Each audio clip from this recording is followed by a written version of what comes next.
Alors, Karl Marx énonçait que... Dans le micro. Karl Marx et Engels énonçaient que le communisme était le mouvement réel qui abolit l'État actuel. Et je crois que c'est un processus, comme disait toujours Daniel Beltrack, je suis d'accord avec elle. Je pense que nos camarades soviétiques, nos camarades chinois, nous ont dit la profondeur et la dimension de cette révolution qui était là-bas. C'est pas qu'une révolution uniquement comme ça, comme la bourgeoisie le présente, exactement, oui. Je crois qu'il y a ce qu'on appelle l'émancipation des peuples. Je crois que c'est important aussi au niveau de l'individualité même, collective de tous les peuples. Et moi, aujourd'hui, je suis assez surpris parce que je suis un gars qui est un peu pas en accord avec le Parti communiste en France comme on l'a vu. Ça ne me permet pas d'avoir un outil qui me permet de comprendre la réalité et de réduire le culte de la personnalité qui a été faite, celle de Mao Tse-tung et de Staline, à la fois, qui ont été tous les deux des révolutionnaires, surtout Mao Tse-tung. Mais si on réduit tout au fait que c'était des dictateurs l'un et l'autre, qu'il s'est passé une sorte de dégénérescence du communisme à partir de là, effectivement, on oublie tout ce qui a continué, tout ce que la révolution a continué en éducation, en social et en émancipation, même sous l'effet de... quand ces dictateurs étaient là, bon, je veux dire. Alors, bien entendu, Trotsky a écrit La Révolution trahie, je l'ai lu un petit peu, pas beaucoup, et moi aussi, ça me fait de la peine quand Trotsky parle, parce que j'ai l'impression que Trotsky veut gommer quelque chose dans ma famille, dans tout ça, parce que toute ma famille a été portée sur l'idéal socialiste, tel que Staline, enfin Staline, pas lui, Staline, il ne faut pas tout mettre sur Staline, tel que tous les communistes bolcheviques qui ont été du temps Staline, tous les communistes de cette période de processus socialiste qui continuait, ont mis tous les efforts. Et quand je vois comment que ça s'est passé, tout à l'heure elle va nous dire l'analyse de cette dégénérescence, j'ai l'impression que tous les efforts collectifs, de bonheur collectif du peuple se sont effondrés et ça me fait beaucoup de mal, j'ai l'impression de souffrir beaucoup. Je le dis sentimentalement, mais c'est peut-être mal. Mais j'ai pas eu de nostalgie, j'aime pas être nostalgique, je suis pas nostalgique, mais je veux dire, les camarades vont intervenir ensuite. Pour moi, c'est un effondrement quand même du socialisme, et c'est l'effondrement des efforts, de tout ce qu'on a dit, de tout nos erreurs aussi, on a fait des erreurs, on a eu des graves erreurs, on n'a pas vu les choses, on n'a pas été objectif, on n'a pas vu bien les choses, on n'a pas ouvert les yeux sur des choses, et ça aujourd'hui j'ai l'impression que maintenant on en prend compte et que ça va venir, que tôt ou tard ça viendra. J'ai confiance en l'avenir. Je pense que malgré que le capitalisme me donne toutes les raisons du pessimisme, c'est vrai que quand je regarde le capitalisme, c'est un pessimisme profond avec la guerre, avec l'union sacrée, cette guerre en Syrie, en Libye, en Irak, partout dans le monde, cette division des peuples qu'on veut former, parce qu'on forme une division des peuples qui est subjective, quoi. Voilà, c'est tout ce que je voulais dire. Merci. Didier devant. Et puis après, juste derrière. Oui, un petit mot. Il y a 3 ans, les salariés d'Arkema qui étaient en lutte, ils sont montés voir les candidats au présidentiel pour parler de leur entreprise qui est en grande difficulté. Ils ont rencontré les candidats socialistes qui leur a dit, mais notre entreprise, si elle était nationalisée, ce ne serait pas le mieux pour la nation, pas pour les salariés. Et la réponse a été, mais vous voulez revenir au temps de l'Union soviétique. Des salariés en Normandie, qui étaient sur les Jeannettes, c'était les Madeleines, qui ont demandé des aides aussi au ministre, c'était Montebourg. Pareil, est-ce que l'État peut?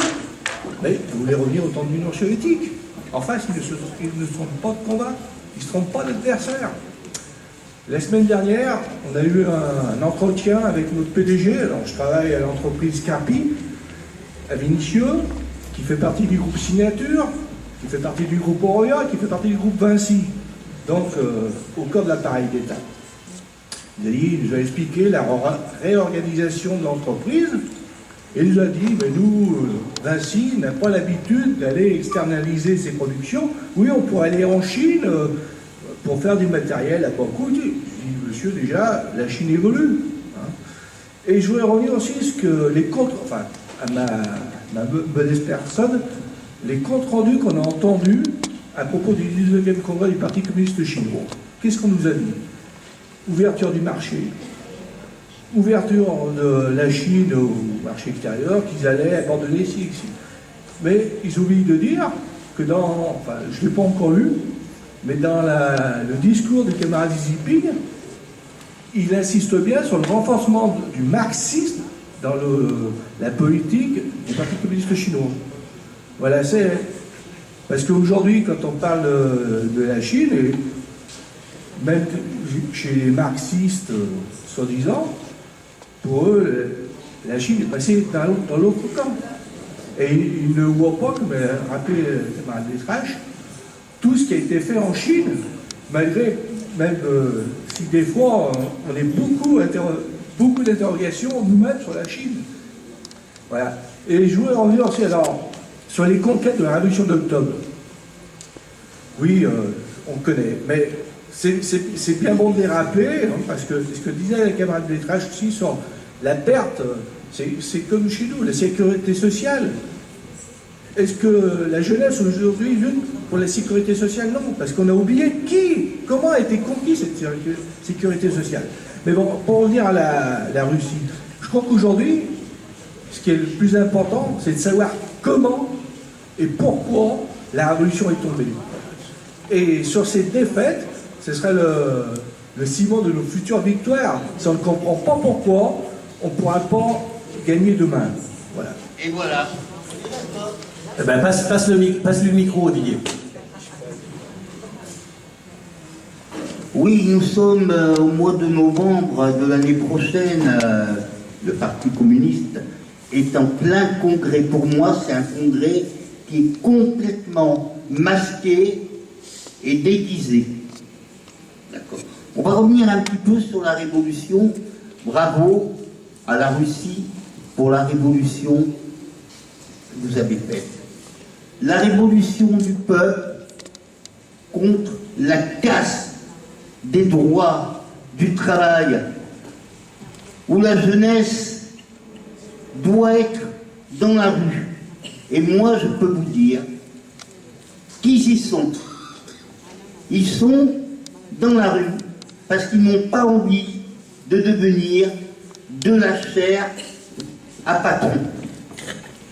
Licenciés pour un oui, pour un non, à tout bout de champ, et payés à coup de lance-pierre avec des contrats bidons, bien souvent à durée déterminée.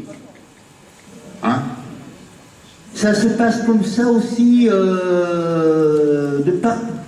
De partout ça licencie, de partout les personnes qui construisent sont souvent à crédit après ou se retrouvent à la rue parce qu'ils ne peuvent plus payer leur maison. Moi je pense qu'il faut une révolution, mais pas de figuration. Je me comprends. Moi, ce que je veux et ce que veut le peuple, c'est pas un petit rassemblement et puis on s'en va. Non, ce qu'on veut, c'est une révolution, une grève illimitée qui bloque le pays et la production. Alors, juste derrière toi.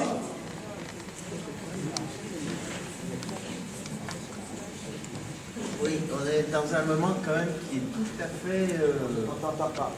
un moment singulier, c'est toujours singulier, exceptionnel de l'histoire, mais cependant, tout ce que je pensais qui se passerait, tout ce qui évoluerait, ça se passe pas du tout comme je l'aurais escompté. Et on parle de la révolution, et puis de la construction du socialisme qui vient après le renversement de l'ordre établi capitaliste, ce qui s'est passé en octobre. Mais les conditions, elles étaient, de ma connaissance, il y avait un peuple qui était quand même plutôt rural, et peut-être, je crois que la camarade russe l'a dit, qui étaient plutôt analphabètes, à 90%. Et seulement, ils avaient un parti communiste et des dirigeants. Et nous, actuellement, dans notre pays, on a un parti communiste et même des dirigeants, mais évitons d'en faire des comparaisons parce qu'elles seraient en notre défaveur. Hein. On a un peuple qui a quand même l'éducation obligatoire, et somme toute, qui sait lire et écrire en gros, à 90%. Le contraire. Et pourtant, la perspective révolutionnaire, eh ben, à ce moment, elle n'est pas terrible, hein, quand même, objectivement. Tout au moins, le ressenti, je ne sais pas si c'est objectif. Donc, je me dis qu'on est presque, on a renversé les conditions des choses. Alors peut-être faudrait commencer effectivement à avoir un parti communiste qui se préoccupe des buts, le socialisme même scientifique, parce que l'idée de science, elle est quand même tout à fait en ce moment dévaluée. Je veux dire, on n'est peut-être pas dans les questions marxistes, mais Pasteur, si actuellement on est environ 7 milliards d'êtres sur la planète vivants qui pensent, dont une partie sont quand même éduqués, alors qu'au temps de la révolution d'octobre, je ne sais pas si c'était pas moins de 2 milliards d'individus. Donc, franchement, on est dans un moment qui est... la Chine a pris la mesure de cette chose, puisque pendant longtemps, ils se sont dit qu'il ne fallait pas éviter de faire croître 400 millions de personnes de plus. Et ça pose des problèmes parce que les questions ont une temporalité différente. Régler les questions de population, ça peut mettre 100 ans. Régler les questions sociales, ça peut mettre aussi 100 ans. Mais la révolution... Tu essayes de conclure un peu, camarade, parce que je sens que tu es parti là. Oui, je suis parti parce que je sens les contradictions, je n'en ai pas la mesure pour les résoudre. Et on a parlé beaucoup de la guerre et la venue d'un ordre nouveau, du socialisme. Quand les masses ont pris le pouvoir, souvent, ça a été après des luttes, je ne sais pas s'il faut dire armées, mais pas uniquement... la révolution, c'est pas fait dans un... Comment disait Mao, c'est pas un gala de...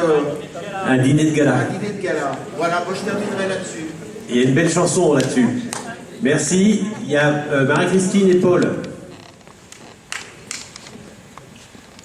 Oui, bonjour. Excusez-moi pour ma voix, je suis un peu enrouée. Je sors d'un congrès de ma fédération.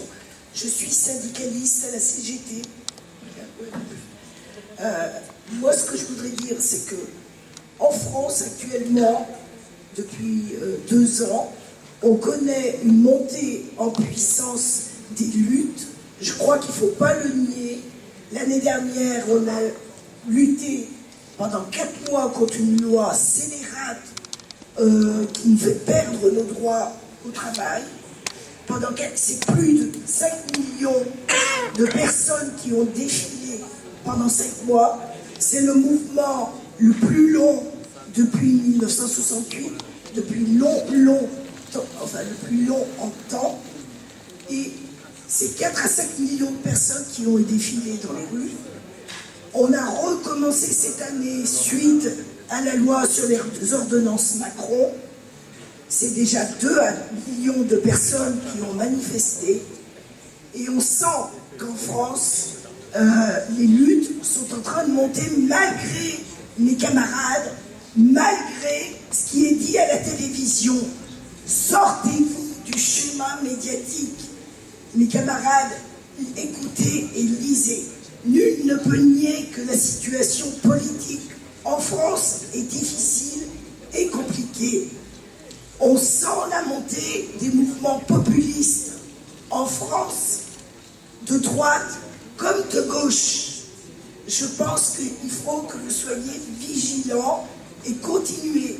Et moi, je me souviens qu'en 1995, pour le mouvement qui a abouti à sauver notre protection sociale, les camarades, on a sauvé notre protection sociale en 1995. La Fédération des cheminots a appelé 14 fois avant qu'on fasse un grand mouvement qui sauve notre protection sociale. Donc malheureusement, on n'appuie pas sur un bouton pour déclencher une grève générale. Et quand on est marxiste, d'abord, on explique, on combat, on convainc, et ça se fait dans le temps. Paul? Eh bien, ça ne peut pas tomber mieux pour ce que j'ai envie de dire que de le dire après ce que vient de dire Marie-Christine. Elle vient de parler du mouvement social. Moi, je veux appeler la réflexion de tous les communistes ici, qu'ils soient membres du Parti communiste français ou qu'ils soient à la marge, à l'extérieur, sur la situation politique dans laquelle nous sommes. J'ai passé 30 ans de ma vie. Alors ici d'abord, nous sommes dans le cadre d'une réunion initiée par une section du Parti communiste français et des militants nationaux quelque part du Parti communiste qui depuis 30 ans et plus pour certains résistent à des tentatives de liquidation. Et je dis, je prends mes responsabilités à cet instant, je dis, nous avons résisté victorieusement en France à une tentative de liquidation du marxisme-léninisme. Il y a 30 ans, pendant 30 ans, il a été pratiquement impossible dans le Parti communiste français, je dis pas mal vu, je dis impossible, de se référer au léninisme. Au marxisme, c'était à peu près toléré. Au léninisme, c'était impossible. J'affirme tranquillement à cet instant que nous sommes en train de sortir de cette période. Pas parce que nous aurions été bons. On l'a été peut-être pour certains. Pas parce que, tout simplement parce que les conditions économiques, matérielles, sociales et idéologiques à la fois le permettent et l'exigent. Mais on a intérêt ensemble à réfléchir sur la situation où nous en sommes, en particulier en cette période de préparation et de déroulement du 38e congrès. La direction nationale paraît à la fois ferme sur ses positions et très hésitante, ce qui est peut-être un peu bizarre comme présentation, mais je crois bien que c'est la situation. Et bien décidé à ne pas laisser se développer les idées que nous souhaitons porter. Mais en même temps, ils seront obligés d'en tenir compte. Et toutes les questions du débat interne, et je m'arrêterai là-dessus, toutes les questions du débat international entre communistes, dans leurs grandes différences, vont peser lourd dans cette année de débat. Donc je crois qu'aujourd'hui nous sommes dans quelque chose d'important. Merci Paul. Est-ce qu'il y a d'autres interventions? Il y en a une là, j'ai pas bien vu. Ah ben voilà, faut y aller. Bonjour. J'ai une question qui fait un petit peu suite à l'intervention du camarade qui vient de parler et je la dirigerai à la camarade russe. Je pense qu'aucun parti communiste n'a plus connu la trahison de ses cadres que le parti communiste soviétique et le parti communiste russe.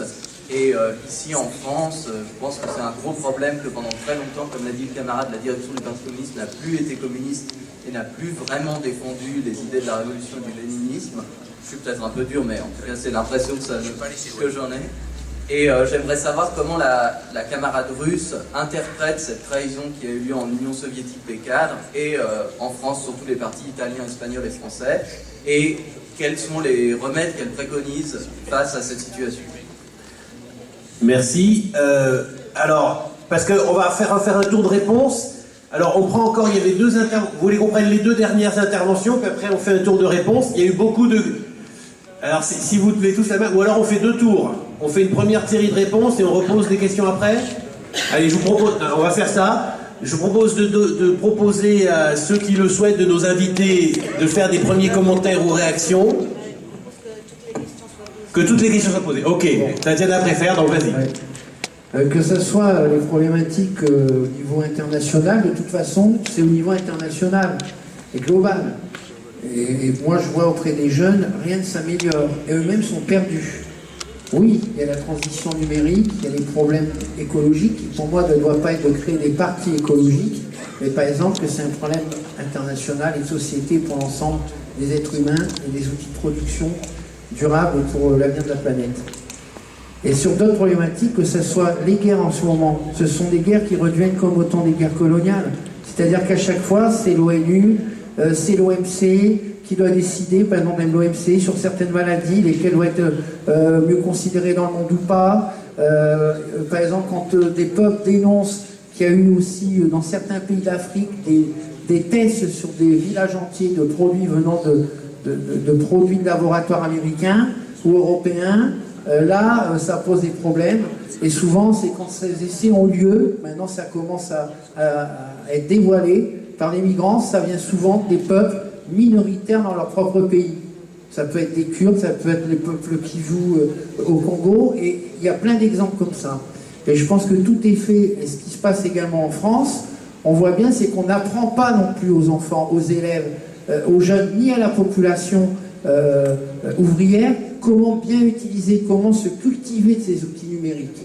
Parce que c'est un outil qui peut être formidable face aux distances, face justement aussi dans les engagements de l'environnement, qu'on pourra peut-être moins se déplacer demain par rapport aux énergies fossiles, et que chaque pays, dont la Chine aussi, est en train de montrer l'exemple sur ces sujets-là. Parce qu'au moment où on attaquait justement l'Asie et la Chine par rapport à son développement économique, justement par le développement de sa classe moyenne, à dire bah, ils polluent, c'est eux les premiers pollueurs. Sauf que là, ils sont en train de nous montrer partout des exemples et peut-être donner des leçons aux Américains, aux Européens et aux autres pays occidentaux. Et pour conclure, donc, je voulais dire, et nous au sein du PCF, moi aujourd'hui je viens pour les questions internationales, parce que ça soit en tant que nous communistes français, les problèmes se posent pareil, c'est une lutte internationale pour justement remettre en œuvre la lutte de classe. Et cette lutte de classe ne peut venir que d'autres évolutions qui sont construites et qui se ne décrètent pas. Omer ? Oui, quelques mots après les intervenants qui ont beaucoup insisté sur le processus. Quelques mots aussi parce que je pense que optimisme, pessimisme, ça s'apprécie dans ce qui évolue, quoi, et pas seulement ce qu'on vit à l'instant donné. Alors, pour reprendre notre exemple, après la Révolution française, nous avons subi 2 empires, 2 restaurations de la monarchie, et au final, la République s'est imposée. Et je crois que par rapport aux questions que l'on se pose sur le socialisme après le XXe siècle, la situation est exactement la même. Ça s'est passé dans un contexte de lutte de classe internationale où jamais l'impérialisme a renoncé à reconquérir dans tous les pays, y compris évidemment l'Union soviétique. Et si aujourd'hui, dans les pays développés, nous subissons le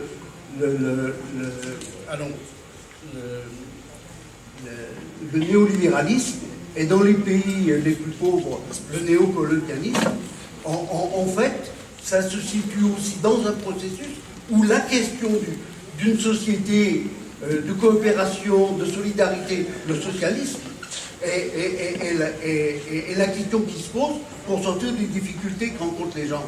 Donc notre travail, je crois, et le travail du Parti communiste, c'est de créer les conditions pour que le fait qu'on a besoin de sortir du système capitaliste pour résoudre les problèmes de la société, c'est la solution qui s'impose. Et dans le Parti communiste français, il y a, je veux dire que cette question est en même temps à poser, elle peut faire réfléchir, et pour l'instant, rien n'indique jusqu'à quel point, quoi. Mais de toute façon, la vie continue, la lutte continue, et je pense qu'il y a en effet plus de raisons d'être optimiste sur la durée, même si dans les médias, on subit des difficultés. Merci Robert. Là-bas, Alain. Ah mais je ne t'avais pas vu, Gilbert.